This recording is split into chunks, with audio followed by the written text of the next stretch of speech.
When this came out, did you check possible housing developers in the past 4 years that might have been suspicious? Yes. So in fact, ano yan, nung lumalabas na itong mga Senate investigation, so we were also, let's flag off ano ba ang, may mga issues ba ng mga developer dito na namukhang favor, sino ang mga connection dito. So we've identified certain developers, for example, na ito may connection sa trustees, may mga connection sa trustees. So we've flagged them off and then look at their transactions. But if I will be asked, ano ba ang justification, bakit ito nakapasok sa Pag-ibig Fund? So tinitingnan ko yung history for that developer. Since 2004, that developer has been transacting with Pag-ibig Fund and consistently in the top 10. Ibig sabihin, good company siya. Good company, and hindi siya sumulpot gawa ng nitong dahil nitong trustee nito or si VP Binay or gawa ko. Correct. So talagang tiningnan namin, so isa-isa patingin nga niyang mga top 10 developers. Wala ka bang medyo naiisip na posibleng naging butas o pwedeng gamitin ng Pag-ibig when they resume the investigation? I think that's sometime in January 22. Okay. Ang naiisip ko, pwede sigurong meron silang titingnan ng mga developer o ito related, kagaya na nga ng sinabi ko. Kasi pwedeng napakahirap naman na halimbawa walang relasyon to the second degree or third degree. So kung mayroon man, ang masasabi ko lamang ay I will then disclose the history, the transactions. Now, way back in 2004. But does that make it right? Consistently top 10? No, ang ibig ko lang sabihin, kung ang suggestion nila, ito ay nakapasok, pinaboran, lumaki, gawa ni Vice President Binay or any of the trustees. So that is what I'm going to show. Let me show the history of the transactions of such developer. In fact, itong developer na ito pa, noong 2010 and 2011, nung kami ay naghigpit. Can we name the developer? Sa ngayon, wag na muna siguro because I don't know, because I'm also speculating, because I'm just being very careful. Tingnan natin, ano ba itong sinasabi na merong mga dokumento. So I want really to... So inaral mo? Talagang nagkakalap na kami. Nagkakalap na kami ng information. You're not gonna name the developer, but so far, yung pwede nilang puntiryahin o tingnan that there might allegedly some collusion, is it just one developer? Yun ang mga nakikita ko na naka-flag off sa amin. Because nag-i-imagine na kami, if you were in the shoes of the senators who are investigating, so ano yung pwede? Because I don't want also to be surprised. So kaya talagang nag-iingat. I don't know if that is what they are identifying. I don't know even if they're fishing. So, what happens is, if pagpatawag po kayo ng Senado, you're willing to show up? Yes. So ako naman, that's part of our accountability and transparency. Kung may tanong, ako ay magpapaliwanag, ako ay sasagot. I will bring the documents. Yung news report kasi na lumabas, medyo hazy. So, walang masyadong substantial information na nakalagay. So, I'm also speculating. Baka nangangalap pa rin sila ng evidence. Yes, or baka nagkamali. Pwede rin. Baka nagkamali. That's why the spokesperson of the Vice President is saying that Senator Trillanes should apologize to you and should apologize to Vice President. I'm looking at medyo malabo yung pag-apologize niya kay Vice President Jojo Marbinay. But to you, do you feel you deserve an apology from the Senator? Ako, basta maklarify, hindi na yung personal apology, hindi na para sa akin yun, sapagkat ako, what is just important for me is to let's base our allegations on facts. If may nagkamaling information, just to correct it, that's fine. What I am after is the name of Pag-ibig Fund. Our work is really based on the trust of our members. We handle the funds owned by our members. We don't get any funding from the national government. So that's why it's important for me to preserve the good name of Pag-ibig Fund. So, ganun lang. So, kung makorek lang, kahit dati pag kami mga maling reports, I clarify, and if the government agency who made the allegation ng which turned out to be erroneous, for them to correct it, that's fine. That's fine Hindi with naman you. ito personal eh. Yeah, in a related development today, it also came out that apparently the Vice President tried to come up with a political advertisement back in 2012 or 2013 using Pag-ibig funds. Senator Alan Peter Cayetano was saying that the reason hindi daw ito natuloy because you opposed it. And apparently, there's infighting in Pag-ibig because there's a good person there by the name of Darlene Berberade. Can you shed light on this? Well, una-una, maraming salamat sa talaga ako naman ay natuwa at sinabi ni Senator Alan Peter na there's a good person in Pag-ibig Fund and named me. So, now pangalawa, unang-una, so hindi totoo na Vice President Binay tried to influence Pag-ibig into coming up with an advertisement, into a political advertisement. So, that was never on the table, yung political advertisement. On the table then was the discussion on the institutional advertisements, yung may mga lumalabas talaga kaming commercial na let's advertise our housing loan, let's advertise our short-term loan, let's announce our benefits, yung mga ganon. And on the table, ang totoo niyan, talagang nasa discussion on the table. O sino ba ang pinaka-okay na spokesperson na nalalabas dito sa commercial na ito? So, kukuha ba tayo artista? Kukuha ba tayo ng talent? Yung presidente ba? Yung chairman ba? And in fact, nung ito ay pointed kung tinanong kay Vice President Binay, Sir, ito po yung mga na-discuss, ano po bang tingnan niya dito? And categorical, sinabi ni Vice President Binay, basta hindi ako, hindi siya ang lalabas sapagkat Sinabi niya yun? Sapagkat nung under the previous administration, nagkaroon na ng Senate investigation about Pag-ibig Fund and their advertisement. So, because at that time, 2012 and 2013, nakakapagsabi na si Vice President Binay natatakbo siya.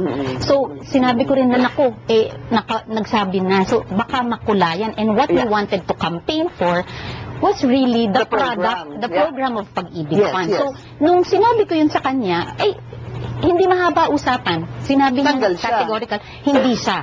And kuha ba tayo artista? So who did you get? Ikaw?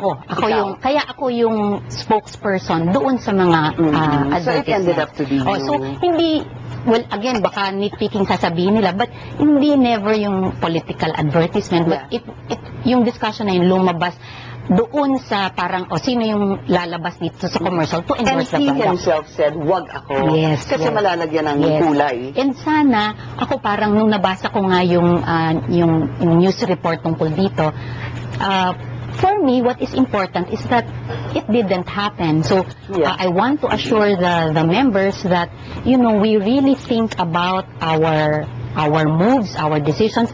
In every contract that I sign, in every decision that I make, I always think if I'm going to be asked by Pinky or the media, can I defend right. even in the Senate? There is truth to this report that there is supposed to be a commercial, pero yung mali, natigil dahil pinigilan mo si Vice President on this political advertisement.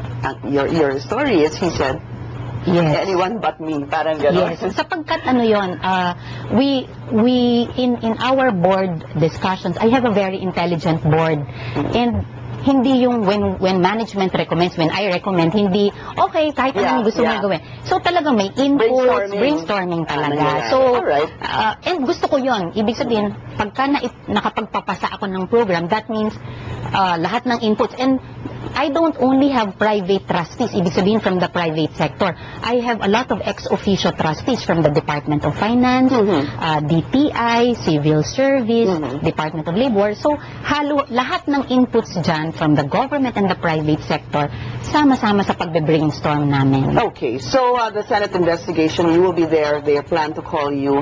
I'm sure you'll be very well prepared, Darlene, for that. As always, I really try to prepare well for every interview, for every assignment, for every work that I am given. All right, let's talk about your Balik Savings 65 program. This is important for Pag-ibig members who are 65 years and older, Yes. they can get a lump sum of almost like 200,000 pesos. Yes, okay. So we are campaigning, in fact, for our members who are age 65 years old, so the retirees. If you haven't withdrawn your savings from Pag-ibig Fund, now is the time, and we are really asking and encouraging you to Pinipilit niyo pa sila. pinipilit na namin sapagkat baka nakalimutan na nila. In the history of Pag-ibig Fund, palagay ko, it is only under our time that we advertise proactively that we are a savings program as well. Yeah, because people Mas are kilala not kaming aware of housing. that. Yes, yes. We have two mandates. Number one is to be the savings program of the government, and number two, to invest the money that we collect from the savings into housing. So masikat yung housing. So in the last 4 years, we've been trying also to advertise Yeah. your money that you put in, you can withdraw that at the end of the membership period. But because we have been declaring dividends with a high rate, last year 4%, people tend to just save with Pag-ibig Fund and Kasi sa bangko, diba? sa Kasi 1%. ang ano. Yes. So, hindi ngayon, nung tinitingnan namin yung aming mga libro, at 65 years old, ang dami pa. We've identified like 22,000 65ers whose money is still with us. So, we're really encouraging them, while you're still strong and healthy, please get Kunin your... nila. Yes, nagkaroon kami ng launch noong December before Christmas, and we were interviewing, there were 50, we invited the sample na 50 65ers, and we were interviewing them, and most of them What were didn't their know. answers? Yeah, hindi nila alam na may pera sila Yes, sa so Pag-ibig. parang tapos sabi namin, si Vice President tinatanong, sa tingin mo magkano at 10,000, 20,000, and then yung check nakikita nila, may iba na 400,000, may isa highest 900,000 because these people are have been upgrading their contribution. Hindi So, na yung 100 pesos a Hindi month. lang Kasi 100. pwede kayong tumaas sa 100 pesos. yes, the more that you save, the more that you earn Right. in terms of dividends. So let's get back to that slide, that photo we showed. For Pag-ibig members 65 years old and above, basta 34 years kayong nagbayad, this is just a standard that we're looking at. Kikita ka or mawi-withdraw mo 218,369 and Yes. 5 centavos. Yes, so we made a sample computation na kung 34 years ka nang naghuhulog na dire-diretso and you did not upgrade, so 100 Yeah, pesos nandun lang sa 100. with the employer counterpart of 100 pesos, then more or less you'll have about 200,000 pesos. What happens, Darlene, if, for example, there are butas na mga months? Paano yun? Okay. Can you claim? Yes, you can still claim because you're 65 under our charter. That the membership should be terminated at 65. So mandatory na yon. So in fact, kahit na halimbawa 5 years ka lang naghulog, Yeah. Pero umabot ka. nabalitaan mo lang. Yes, nabalitaan mo lang 5 years ago. Umabot kang 65, claim it. Claim it. You can claim it. So kumita pa rin yun ng dividends every year. Parang kasi yung, well, of course, yung dividends is, parang another simple term is interest. Interest, O, diba? interest. Para Kita, mas maintindihan.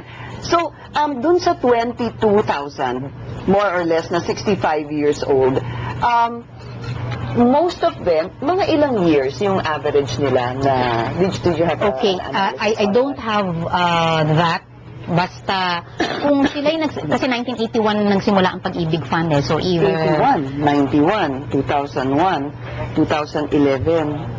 34 years kung nagsimula na 1981. Kaya ginamit niyo Yes, si 34. yes. So from the start, if you started paying in Pag-ibig when it first opened its doors in Yes. 1981, that's how much you're gonna get. Yes. So, hindi madami yan, yung 34 years Oo, na. so hindi siguro. Oo. Siguro Tsaka yung baka mga iba, kalahati. at saka yung mga iba, baka halimbawa, bakit ako 34 years, hindi 200,000? Because under our charter, after 20 years, you can withdraw your money. And after 20 years. So at 40, kung dire-diretso ka from 20 to 40 nagtatrabaho, pwede siyang nag-withdraw na. And then nag-second membership. So lumiit. Okay, so maliit na. So this is just a sample just to give an idea to our members of how much. Hindi ko rin ma-range because some are small amounts. Yeah. The highest that we've seen is the 900,000. Wow, okay. What happens daw if, let's say namatay yung miyembro at the age of 60?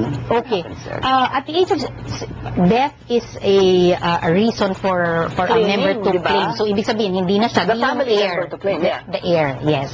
So kung halimbawang hindi pa na-claim, the heir just give documents nung death certificate at saka oo. yung proof na ikaw yung heir nung namatay, then you can claim. Ikaw yung kamag-anak o ikaw yung nanay, kapatid, tatay. So I suggest to call our hotline or the nearest branch so that we can also determine or we can ascertain whether it has been withdrawn or not. Kasi minsan yung iba Hindi mo alam nakakalimutan, maliit lang naman yung amount para sa kanila. Okay, so at least that's good news for those who are 65 years and older. Of course, you can withdraw earlier, no? You can withdraw earlier. So for this campaign, so we're just campaigning Telling for the everybody. 65ers, please get your money because your members... Pinipilit niyo pa sila kunin yung pera nila. so that you can enjoy. Sayang naman. Oo, sayang din yung pera. Alright, on a last note, Darlene,